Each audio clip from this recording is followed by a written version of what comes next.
So learn what works, combine that with what you enjoy, and keep doing that over and over.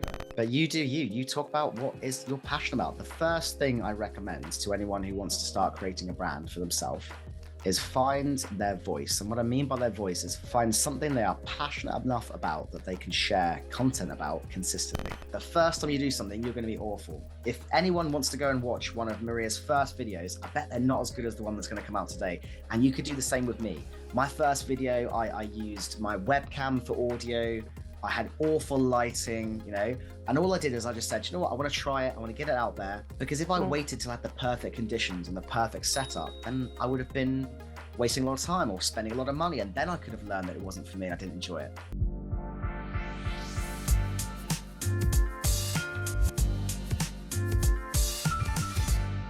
Hi, I'm Maria, and this is the Agile State of Mind. Welcome.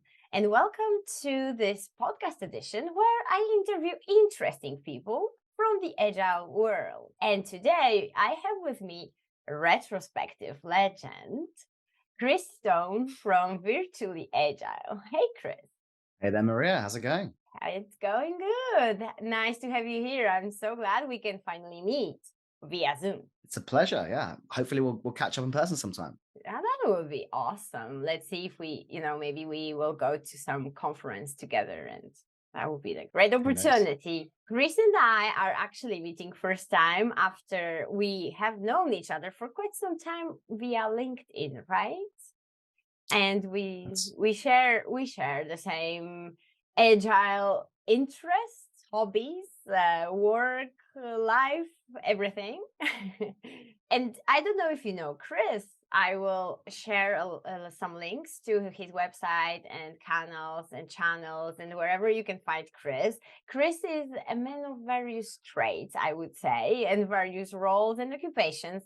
And today, the idea was that we will be talking about personal brand.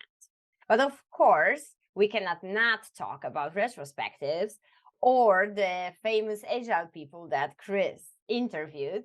So I would also like to discover a little bit about you, because what happened to me was whenever I look at your profile on LinkedIn or your website, I always discover something new about you that you do or that you did or that you're planning to do. So I would love to also keep discovering, because I think the topic of personal branding is very relevant to your person. And I think that would be an interesting talk. I think it's a great topic, and it's increasingly poignant for me because only last week I hosted Bob Galen on a meetup that I host with Virtually Agile, and his talk was about showing your value as an Agile coach. Now, I believe, and actually the polls we did as part of that exercise or that meetup, we had 122 people, I think, and at the beginning we said, hey, do you believe you're capable of showing your value, or how confident are you in showing your value?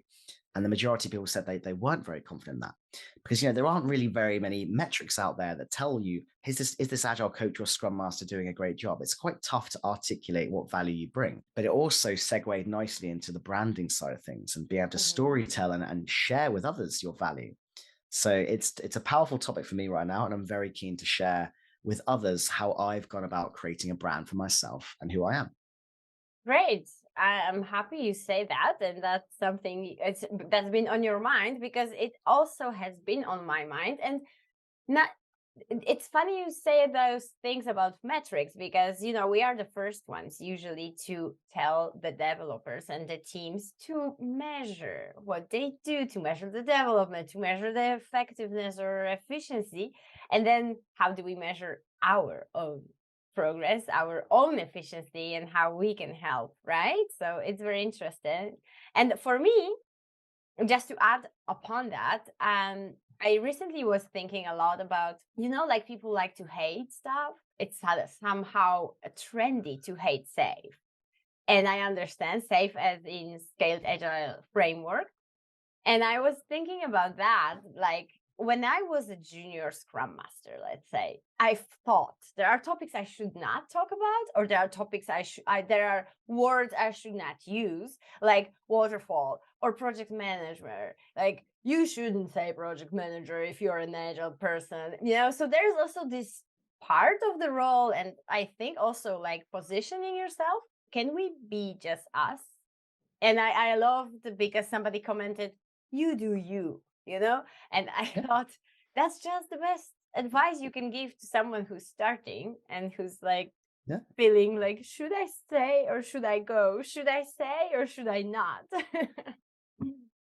You do you is fantastic advice because you can't be anyone else. You Hmm. can pretend to be someone else, but that won't get you very far, and you'll probably not enjoy it, and it'll probably be something that's not sustainable. But you do you. You talk about what is you're passionate about. The first thing I recommend to anyone who wants to Mhm. start creating a brand for themselves is find their voice. And what I mean by their voice is find something they are passionate enough about that they can share content about consistently. Because it's all well and good saying, hey, I want to create a brand and starting to create some or do some writing, maybe some blog posts, maybe some creating some images or videos or otherwise. But if you do that for a few weeks and then never do it again, Mhm. that's just a project that you started and not continued. A bit like if you want to run a marathon, you don't start by running a marathon straight away. You build up to it over time, and you build habits around how to be a healthy person who's capable of running. And creating content and creating a brand is exactly that. You build a habit for it, but it starts with finding something that you can consistently do over and Hmm. over because it doesn't happen overnight. There are two things that I love about it. I would like you to explore a little bit more. And one is, as I said at the very beginning, for me, you are the retrospective legend. So you found your topic, right? And we could also see, for example, Martin Dahlmeier, which I never know how to pronounce his last name. I hope he doesn't mind. And he's the guy about the sprint goals, right? Mhm. And we already know that, and he wrote a book about sprint goals. I think it's a really good advice. It's like, don't just go and share everything, focus on something that you consider important, you're passionate, and then you will find ways to do more and more and more of it. So could you maybe explain a little bit, how did you start with the retrospectives, and how is it going? How's it going? Well, so my beginnings with retrospectives, like many, I was obviously performing as a Scrum Master in the Agile world, and I was doing these retros on a cadence on what I consider kind of an event-driven retrospective. To me is one that is driven by something's gone wrong or something's happened. You need to have like it's like almost like a root cause analysis or something. That's an Mm-hmm. event-driven retrospective, whereas a cadence-driven retrospective is one you tend to have every iteration. Right, so every 2 weeks is a common time frame. So I'm a Scrum Master and I'm doing these retros, and I'm like, well, we do the same ones over and over, and I noticed the disengagement. And I Mm. noticed the same things coming up over and over. And I remembered at the time using one of my favorite resources back then was tastycupcakes.org. And it was always great for inspiration from Yay, other I use that agile too. people. Yeah, so Yeah. it was always great for inspiration from other agile people. And I found on there this retro, the Elvis retro, and it used the Elvis discography to prompt people to think about how they could improve. So you play the songs in the background and you're like, hey, what should we return to sender? And I just thought, that's about saying no. What should we be saying no to more? And, don't step on my blue suede shoes and etc. So it uses the songs, a little less conversation, a little more action. One of my favorite That's ones. my I quote it all the favorite one. time. One of my favorite ones. It's, hey, what do we need to stop talking about and actually do? Right. So we keep talking about these things, but they don't get done. Which of those do we need to prioritize? And it went from Mm. being this common, repetitive meeting to something that promoted fun and enjoyment and fresh thinking and new ideas. And I thought, okay, so that's the king of retrospectives. Obviously, Elvis being the king. I can create the Queen. So I took Oh. Queen, the rock bands, right? And I took their songs and I said, right, how can I turn this into a retrospective? So you've got Don't Stop Me Now, and you play Don't Stop Me Now. And it's about what should we absolutely keep doing as a team? What's going really well for us? Or you say under pressure, dun, dun, dun, dun, dun, and you play the Ta-da. song. And again, what's putting us under pressure, the team? What's causing us unnecessary stress? And you're still getting to the root of a retrospective, which is good Mm. discussions, good insights, and ultimately finding actions. But you're doing so in a way that people enjoy and that's nostalgic because people hear the songs and they smile and they're happy. I remember doing this retro, that Queen retro, with a very serious program manager who never smiled, and he was always work focused, work focused, work focused. And during that retro was the first time I ever saw him just engage with the rest of the team and share that he loved Queen. And it just became this great opportunity to connect with fellow Mm. individuals, because we all love music and television and books and video games. We escape reality, and you can build these into the way we do retrospectives. So that was the starting point. That was the origin. I saw something that just wasn't working for me. I was bored. I saw other people bored. I wanted to do better.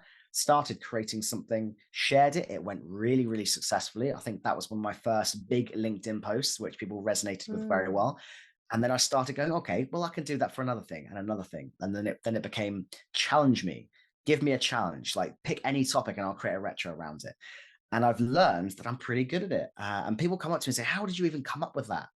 And what I've actually learned just a couple of days ago is that I have ADHD. And I think that helps with my creativity. It's a great creative outlet for my creativity. And it helps me. It's definitely helped. So that's the Mm. story of retrospectives.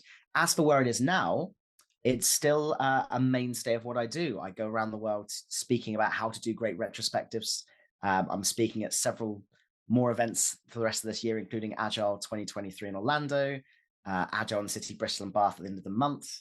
I'm going to be in Germany and Lithuania and all sorts of countries, networking and Mm. meeting people, but sharing my top tips on retrospectives. Cool. I'm also writing a book on it as well, and that's Me like my too. Everest.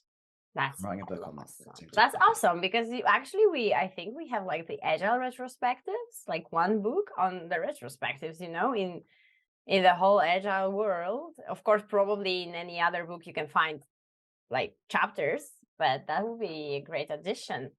Um, there's so There's many definitely a things. few agile retrospective books out there.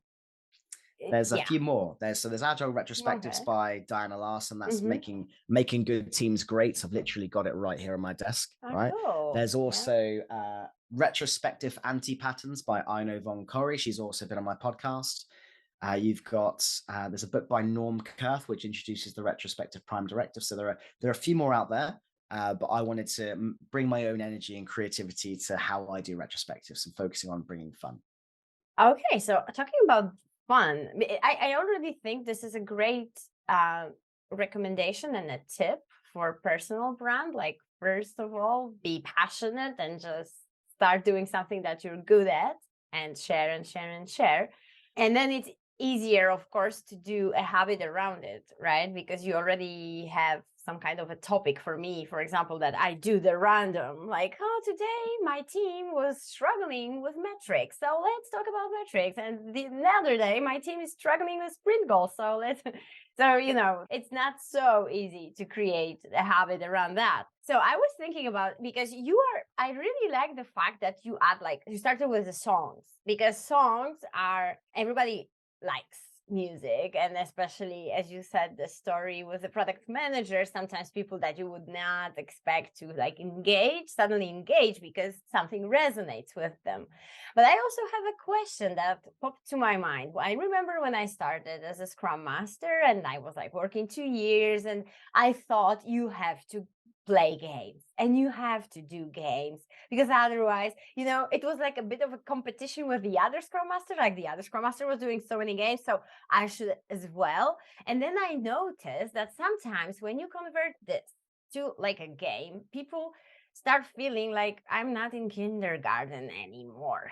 I came here, I hope you will treat me like, and we also evangelize, like, we want people to be treated like adults. We shouldn't be holding their hands all the time. And then we bring like, hello, this is illegal for you, and let's do some games. And then they feel like this disconnection. Okay, you just want me to be an adult, but then you bring games. So I would like to ask you about that. Like, how do you deal with that? There are for sure people who are like, I don't want to play any games, I want to this be a serious environment at work.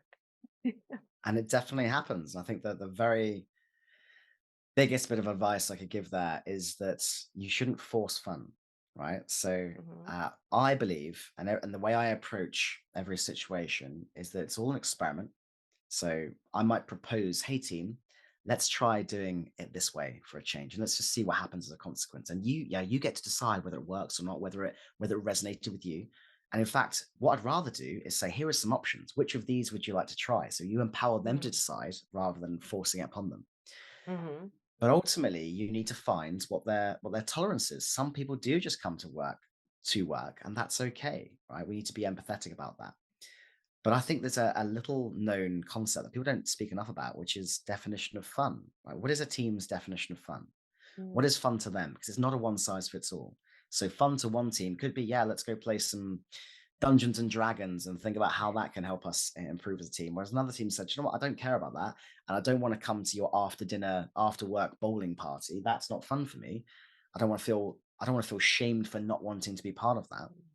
So I definitely think that the best approach is to consider everything an experiment, try something, learn how it goes, empower those involved to choose how they work, find out what their definition of fun is, and then use that information to create something that fits their context, that culture, that microculture. Okay, that makes sense. What you said, I think it's really important that sometimes you don't want to also exclude some people because, there will be like half of the team or the majority of the team, but there will be like two people that won't participate and then they feel disconnected. And it's like with the people that smoke cigarettes, they go outside and they Mhm. create their groups and you feel like you're No, missing click, yeah. out. And I just and what I saw, people just start going out even though they don't smoke. It's just a part of being connecting and team building and just talking and Mhm. gossiping, and you are in the group, not outside of the group. So yeah, that's important as well. Yeah, there's a good friend of mine, Scott Seavright and Sathpal Singh. They presented at Lean Agile London last week, and they were talking about uh, creating communities. And one of the things that they alluded to was the concept of othering, which is exactly what you were just talking about there, where your behavior, your language might force others to feel like they are not part of the group. And let's reflect on some other language you used earlier. You were talking about being wary of posting about safe, about waterfall. If we as agile people, and we're supposed to be a very accepting group of people, if we as agile people start saying, oh, you're not agile enough, or you're doing waterfall and that's bad, we are basically segregating that group and suggesting we're better than them somehow because they work in a different way. Now, fundamentally, I mentioned experimentation. Fundamentally, I am agnostic to way of working. I do not care if it's agile, waterfall, or otherwise, right? I don't care if you want to create a Frankenstein's monster hybrid of every framework you've got. What matters fundamentally is, are the outcomes you're seeking or problems you're trying to solve being delivered to? Are you continuously improving your ways of working? And are those ways of working you have helping you achieve those outcomes? And then from there, it's all a matter of finding what works for that culture, that context, that situation, those people at hand. Don't try and force ways of working on other people, and don't other people. Yeah. Don't use othering or Yeah. don't behave in ways that create different groups. Yeah, this actually happened recently on one of my posts that somebody wrote that, everybody's experience is valid. And somebody else wrote to them, oh, no, so experiences are not valid. And like, okay. And then we think, Yeah. are we still agile people here? Or are we trying to prove something, that we are better? And we start excluding people this way. And I also learned this in my life, that the more experience I have, the more I work with the teams, the less orthodox I am about agile. People tell me Mhm. like, no, like we will do this. We will go through, for example, at the sprint review, we will go through every ticket and like comment the shit out of it.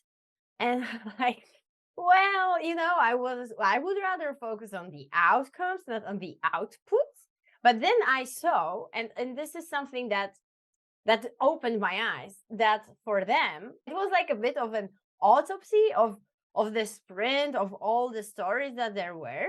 But I noticed that for them it served as kind of a scrum of scrums, where they actually understood what each team did and how the technical implementation went. We don't use any scaling framework, but this meeting is actually making that for them. They learn about each other's implementations.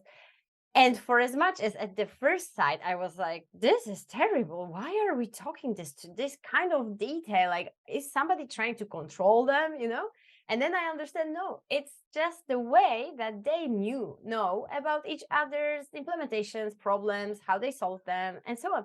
And it was just such a, like, okay, now I see that sometimes it's good to just let people do and understand the reasons behind what they do, even though it might seem totally waterfall or command and control, because they have their reasons for sure. So that's my story. It's a good story. It's a real life example because there's the what the book says, right? There's what the book Yeah. says you should do, and then there's reality. And I think many people, many agilists, many learners in any profession, in fact, probably go through this exact same journey. They start off with, well, here's what the theory says, and I'm going to start with the theory. And then I'm going to learn what happens in practice, and I'm going to be able to understand why the theory is there, but also understand that things don't always go to the book, and you need to be pragmatic about things. And it's not about mechanically applying Scrum or any framework, because that is a recipe for disengagement and not great outcomes. But it's about fundamentally understanding what works for the people involved and their situation and what they're trying to achieve. So what they essentially had here was a single meeting, which by the book that you would have, certain people would have said, "Oh, you're not doing this right. You need to change." Yeah. But actually, when you dove a bit deeper, you understood, well, it was a meeting that was serving dual purpose and it was working for them. And what I often describe Agile is just a series of feedback loops. Those feedback loops enable transparency. They enable you to learn from what you're doing and adjust your approach accordingly based on what you learn, giving yourself a better Mm. chance of succeeding. So this sprint review was a feedback loop. They looked at every ticket, they understood the situation, they used that information, I'm assuming, and you tell me if I'm incorrect, Yeah. assuming they used that information to plan what they were going to do next accordingly. Of course, yeah. And there we go. Do it. It Yeah. served its purpose as a feedback loop. Great. Yeah. That's why, yeah, I think we should just stop being so orthodox or like very theoretical. Sometimes I feel people are like so theoretical. It's like, oh, come on, give me a break. Let's just see how we can provide value here and Mhm. what actually people feel that provides value, and we let them be. So, going back to our personal brand, and I would like to explore a bit more. You said you gave us your first recommendation. What would be your second one? So my first recommendation was around finding your voice. Mm-hmm. It was kind of linked to my second recommendation, which is consistency.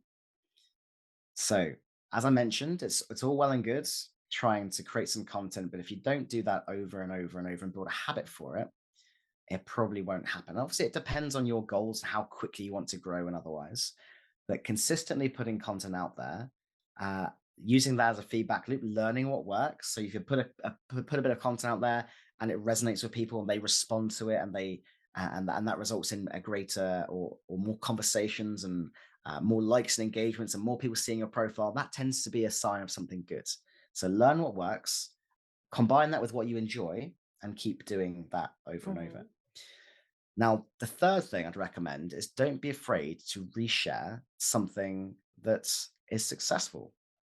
So you don't have to create new things every time, right? Mm-hmm. If a certain bit of content resonates really well, give it like 3 to 6 months and then repurpose that bit of content. You can take that exact same thought process. Maybe it's a retrospective. And the way I used to do retrospectives was I just share a screen grab thumbnail image of the template inside Miro. I would share that and then I'd create a new one. And then that one I created, that number one of 110, for example, I wouldn't share it again because I think I'd have to create a new one. But that's not the case. You can't Yeah. assume that just because you shared it, someone saw it. Yeah. And what you need to think about is how can I take that same thing and put it into a different medium? Maybe it can go into a LinkedIn carousel these days and people can just scroll Mm-hmm. through it. That's a common thing I've been doing. Maybe you can turn that into a 30-second video showing all of the different prompts as part of the retro, and that might resonate to a different audience who like to consume things visually. So repurposing content can be part of your content strategy. Oh, that's a But the big good one. yeah. Mm. And then if there was a four, it would just be prepared to suck at something first, right? Yeah, I The know first that. time you do something, you're going to be awful. if anyone wants to go and watch one of Maria's first videos, I bet they're not as good as the one that's going to come out today. And you could do the same with me. My first video, I used my webcam for audio. I had awful lighting, and all I did is I just said, you know what, I want to try it. I want to get it out there. Because if I waited till I had the perfect conditions and the perfect setup, then I would have been wasting a lot of time or spending a lot of money. And then I could have learned that it wasn't for me and I didn't enjoy it. So don't worry about the perfect conditions. Be prepared to suck at something first, because you will. Everyone does. And then learn from what you're doing and adjust accordingly. So there we go. That's a good one. And did you read any books around like atomic habits or something around like how to create a habit, or did it just come naturally to you? What's interesting is that I didn't read a single book about marketing, about content creation. I didn't do a single course. I just embraced my agile mindset and said, hey, if I was a product, how would I create myself as a product? And one of the first things you can do as a product is just get a first version of something out there and then iterate upon it. And that's what I did. And obviously you start maybe with LinkedIn, and then you think, oh, maybe I could try a website, and maybe I can try a YouTube channel, and maybe I can try a podcast. And you're starting to see a trend here. I, with my ADHD brain, decide to commit to lots of different things because they're fun and new and exciting. But yeah, you've just got to experiment, learn from what you're doing. Then when I did read Atomic Habits, I was like, shit, I wish I read this years ago. This would have been helpful, because it is a very powerful book in helping you create habits. One of the simple things you can do to create a habit is to make it easy, make it visible, so you're continuously exposed to it in your environment. If you want to read a book, for example, don't have it on the bookshelf, put it on your pillow every day, so that before you get into bed, you physically have to move it. And then you're like, okay, it's physically there. I'm going to remind myself to do it. That's making it visible. Making it easy is not saying I'm going to read the whole book. You just say, I'm going to commit to the first 10 pages, right? And then I'm going to see how I feel. And the same approaches apply in Agile. We take large bits of work, we chunk them to smaller things, and we commit to that first. Like, we make things visible. We have information radiators.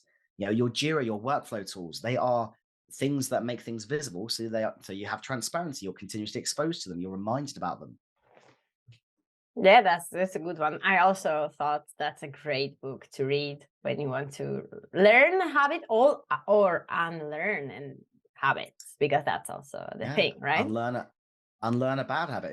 Yeah. I was thinking, could you maybe share some, so we can, you're a visual guy, you create so many great stuff. Would you share some with us and explain how that works for those, especially who never saw anything you did? I'm super happy to share it and to see it. So this is your website. If you've never seen it, if you've never seen any of my work, you probably haven't been on a very little known platform called LinkedIn, because I share a lot of stuff on there.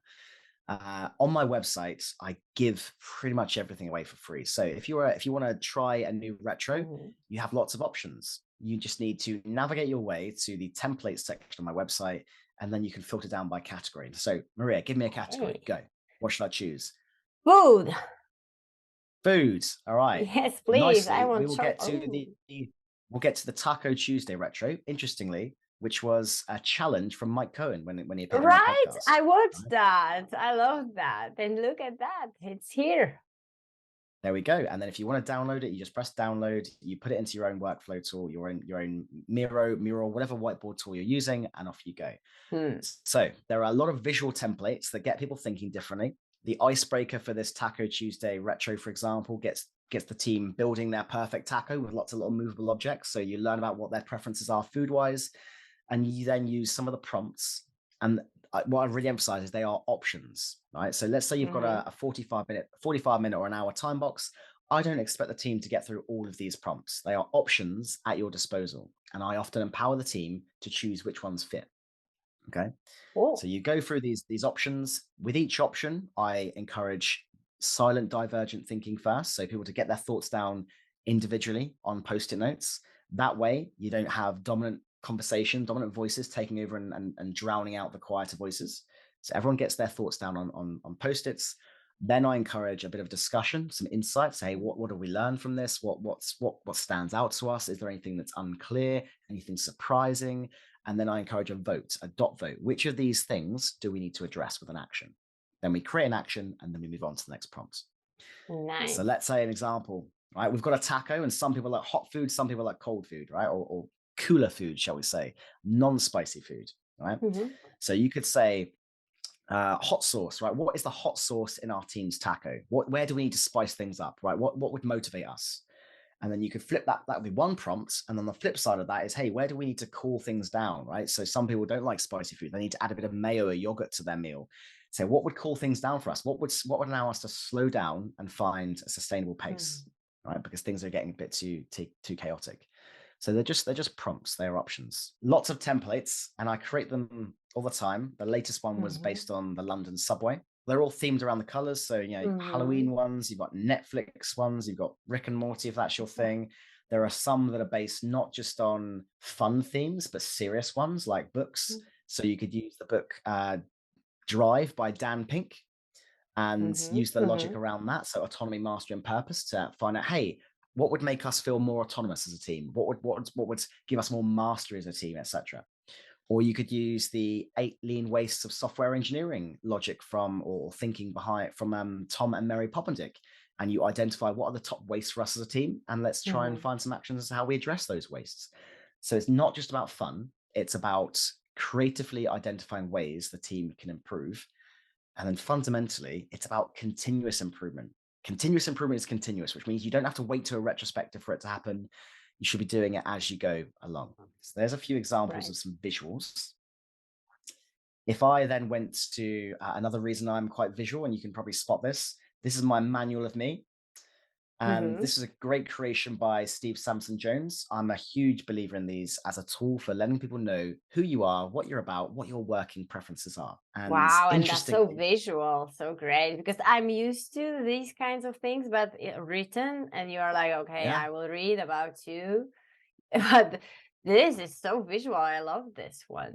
and it's just a great way. It's a great icebreaker to build Mm-hmm. this with a new team, or even to when Mm-hmm. you've just landed a new company, walk people through your manual of me. Yeah, And do you have also that draft that we can just download a template for it? I don't have one for this, but there are great templates on the Miroverse that can be used for the Okay. for Oh, creating that's cool. these. Yeah. We have not much time left, and I would love to also understand what else is it that you do? Do you do like trainings? Do you consult, or what is it that you actually do like every day? I do too many things. So my main things that I focus on is consulting. That's one area Mm-hmm. of focus. So I go into companies and I help them continuously improve. That typically looks like enterprise coaching roles or outcome focused Mm-hmm. delivery. I sometimes go into companies and facilitate retrospectives on their behalf because they're looking for someone to come in and do so. But that typically happens at scale. So I might come in and facilitate a retro for the whole company or for a community of practice. So hundreds of people in parallel rather than just teams. Hey. I speak at events and conferences around the world. I mentioned a few of those earlier. I have a podcast with some great guests, including Lisa Adkins, Mike Cohen. Uh, I've just had Jeff Watts on the show. I had Lieutenant David Marquet, who wrote the book Turn the Ship Oh, Around. really? Yeah, Wow. that was a How do season you four get guest. those people to talk? How do you contact them? So quite simply, to get someone to speak on your show, it starts by asking. Hmm. There we go. Never There thought we go. about that. Simple as that. Simple as that. Yeah. Honestly, I think a lot of people out there will say, "Oh, I would love to do a podcast, but I'm afraid of asking that person because they're too busy or otherwise." Right. My very first guest on my podcast was Lisa Adkins. That was before the podcast existed.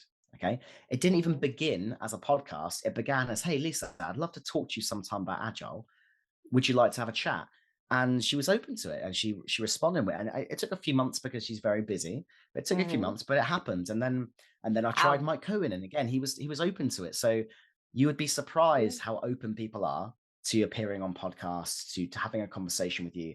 Obviously, they can still say no. They might be too busy. And right now, I'm having to say no to everyone who comes at me with anything new, because knowing me, I will get distracted and say, "Oh, that's shiny and fun. I want to do that." Yeah. But it stops me finishing my book. So first and Mm. foremost, if you want to get someone on the show, just start by asking. Cool. I love that. And I love the variety of work that you do.